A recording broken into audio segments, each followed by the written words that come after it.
To learn, এখানে লার্নকে learn হচ্ছে V one এবং তার সামনে যে টু থাকে তাহলে এটা হচ্ছে ইনফিনিটিভ।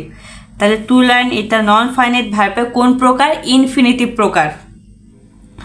থ্রোয়িং এবং রোলিং ভার্বের শেষে যদি আইএনজি থাকে তাহলে সেটা কখনো হবে জিরান্ড এবং কখনো হবে প্রেজেন্ট পার্টিসিপল। এবং কখন আমরা বুঝবো যে জিরান্ড, কখন বুঝবো পার্টিসিপল?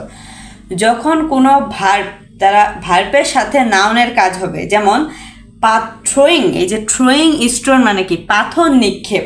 তাহলে আমি যে পাথরটাকে নিক্ষেপ করতেছি, এটা পাথরটা নিজে নিজে নিক্ষিপ্ত হচ্ছে না, কেউ একজন নিক্ষেপ করছে, তাহলে এটা একটা কাজ করা বোঝাচ্ছে। তাহলে যখন কাজ হবে তখন অর্থাৎ ভার্ব প্লাস নাউন হবে তখন কী হবে? তখন হবে জিরান্ড।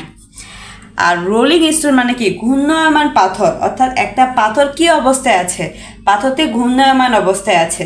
তা যখন কোনো কিছু অবস্থান বর্ণনা করা হয়, মানে নাউনের সম্পর্কে বর্ণনা করা হয়, তখন সেটা কি হয়? সেটা হচ্ছে অ্যাডজেক্টিভ। তাহলে এই রোলিং কি হচ্ছে? রোলিং হচ্ছে অ্যাডজেক্টিভ। তাহলে অ্যাডজেক্টিভ প্লাস নাউন যখন হবে তখন হবে প্রেজেন্ট পার্টিসিপল, মানে আইএনজি আছে এবং এই পার্টিসিপলটার সাথে কী হবে? আইএনজি থাকার কারণে এটা হচ্ছে present participle. The book written, এই যে রিটেন এটা ভার্বে কোন ফর্ম? এটা ভার্বে V3।